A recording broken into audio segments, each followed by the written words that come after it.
जब देश में आंतरिक अशांति चल रही। बीएसएफ अधिकारियों के अनुसार ये ड्रोन तैनाती बांग्लादेश के घरेलू समर्थन को मजबूत करने और अपनी ताकत दिखाने का एक प्रयास रहा है। हालांकि भारत इसे केवल बांग्लादेश के आंतरिक मसले तक सीमित नहीं मान रहा, बल्कि इसे और बेसिकली कहा जाता है कि जो डिफरेंट अकाउंट्स हैं, इसके एक अकाउंट ये है कि ह्यूमैनिटेरियन क्राइसिस की वजह से वॉर जो है वो शुरू हुई और जो पाकिस्तानी आर्मी थी उसने जो है वो मैसिव यूज ऑफ फोर्स किया। हमारे साथ बांग्लादेश जुड़ रहे हैं और इंडिया के खिलाफ जा रहे हैं। ये बताएं कि ये बांग्लादेशियों के साथ जस्टिस हो रही है, ये जो गवर्नमेंट कर रही है? नहीं, जस्टिस तो नहीं हो रही है। जाहिर बात है वो अपने लिए उठे हैं, हम भी उठे थे और जिनके साथ उठे थे उन्हें भी उठा के डाल दिया। और जो ये बड़ी अच्छी बात है, आप हमें याद रखते हैं। तो क्यों आपको ऐसा लग रहा है कि बहुत कुछ इस वक्त जो है वो चेंज होने जा रहा है पूरी दुनिया में? देखिए आरजू जी, क्या है कि जिसको हम सीमा सुरक्षा के लिए एक संभावित खतरे के रूप में देख रहा। बांग्लादेश द्वारा तैनात किया गया ड्रोन TB2 तुर्की द्वारा विकसित किया गया है, जो एक उन्नत UAV है। ये न केवल निगरानी के लिए बल्कि सटीक हमलों के लिए भी इस्तेमाल किया जा सकता है।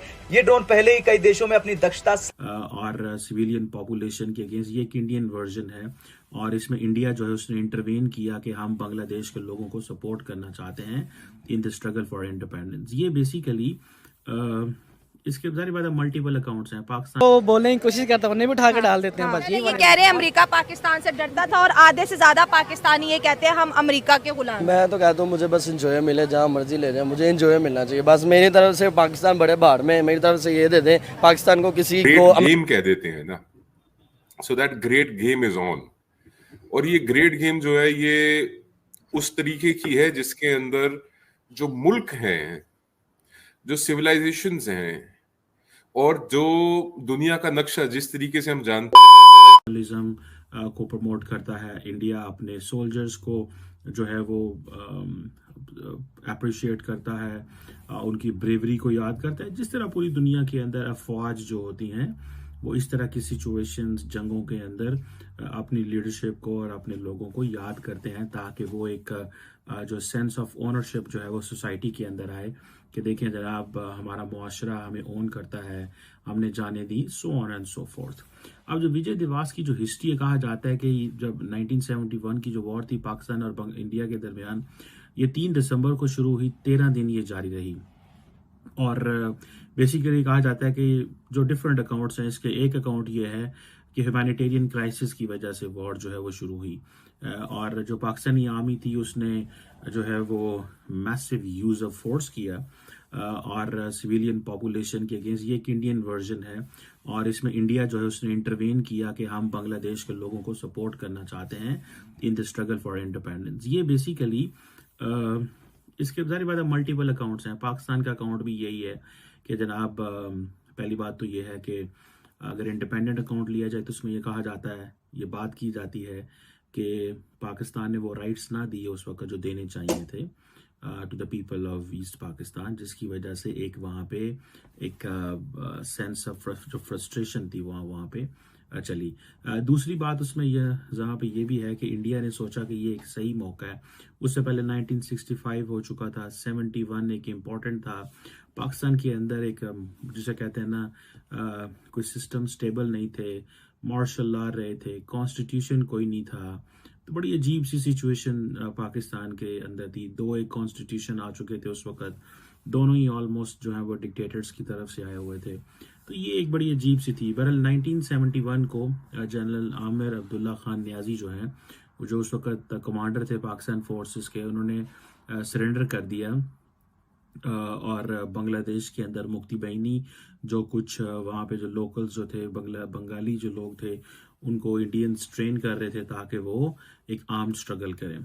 अब क्वेश्चन कई दफ़ा लोग ये उठाते हैं कि अगर इंडिया बांग्लादेश के अंदर को बनाने में एक रोल प्ले कर सकता है, अपने सर से बनाई होगी जो उन्होंने मिलकर बनाई होगी, पावर, एटमी पावर, न्यूक्लियर पावर जो बनाई होगी, वो हमें कर्जा दे के हमें उस पॉइंट पे ले जाएंगे, हमारे मुल्क का दिवालिया हो जाएगा, हमारा मुल्क गुजर जाएगा और वो एटमी ताकत फिर उनके पास चली जाएगी। बांग्लादेश भी मुझे लगता है पाकिस्तान की तरह उसके खजाने खाली। और चलो आम पाकिस्तानी से एक मशवरा पूछते हैं, हमारे साथ बांग्लादेश जुड़ रहे हैं और इंडिया के खिलाफ जा रहे हैं। ये बताएं कि ये बांग्लादेशियों के साथ जस्टिस हो रही है, ये जो गवर्नमेंट कर रही है?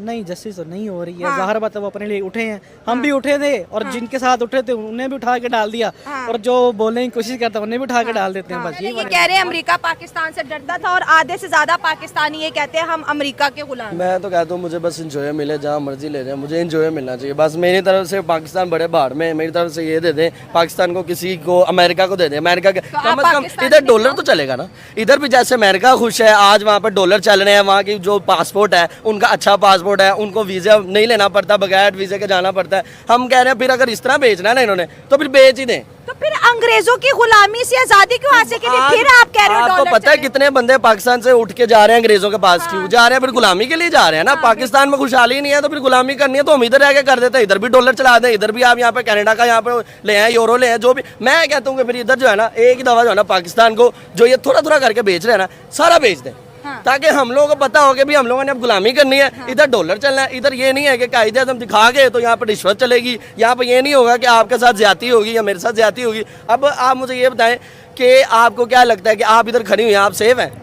नहीं 2 मीटर लगने ऐसे ऐसे 2 लड़के आएंगे आपको लेके चले जाएंगे, पता भी नहीं लगता। अरे क्या रमनीक मान मान मान मान रमनीक मान ओके। हाँ, बेहतर। अच्छा चलिए, मान ऑनर चलिए। जो हमारे यहाँ से बोलते हैं कि जी हमें बड़ा मान है। ठीक, जी जी जी, बस अब वही अब मान। समझ आया मुझे। नहीं बहुत माजरत चाहती हूँ और नहीं। आइंदा ख्याल रखूंगी। मैं आपकी एक सर बड़ी जबरदस्त एक ट्वीट आपकी मैंने देखी ट्विटर पर और आपने कहा कि जी मैप जो है वो चेंज हो रहे हैं और कई चीजों में आपने एग्जांपल भी दी, सीरिया की दी और साथ आपने बांग्लादेश और पाकिस्तान को भी एज यूजुअल घसीट लिया, जो आपका एक अंदाज है कि हम हर जगह पर आप रखते हैं। ये बड़ी अच्छी बात है, आप हमें याद रखते हैं। तो क्यों आपको ऐसा लग रहा है कि बहुत कुछ इस वक्त जो है वो चेंज होने जा रहा है पूरी दुनिया में? देखिए आरजू जी, क्या है कि जो जिसको हम ग्रेट गेम कह देते हैं ना, so that great game is on. और ये ग्रेट गेम जो है ये उस तरीके की है जिसके अंदर जो मुल्क हैं, जो सिविलाइजेशंस हैं और जो दुनिया का नक्शा जिस तरीके से हम जानते हैं ना, उसमें तब्दीली, बदलाव, उसके अंदर चेंजेस आने वाले हैं, उसके अंदर चेंजेस आ भी रही हैं। As a matter of fact मैं कश्मीर लिटरेचर फेस्टिवल के लिए श्रीनगर गया हुआ था, तो वहां पे एक इंटरव्यू मेरा आदि ने रिकॉर्ड किया था, आदि अचिंत ने, डेफ टॉक्स। तो अभी मेरे ख्याल उन्होंने रिलीज नहीं किया और शायद कर देंगे जल्दी। तब भी मैंने कहा था, और it was just before Syria fail, मैं कहा था कि कई चीजें ऐसी हैं जो एज ए एनालिस्ट आप बोल देते हैं और आप क्योंकि चीजों को ऑब्जर्व कर रहे होते हैं तो आपका एक कंक्लूजन निकलता है कि ये होने जा रहा है। और वो चीजें जब वास्तव में हकीकत में होती हैं, दर हकीकत, तो it only authenticates, it only affirms and assures कि जो चीजें आपने कही हैं वो होती हैं, वो हो जाती हैं। उसी लिहाज से मैंने कहा था कि the global boundaries will be redrawn.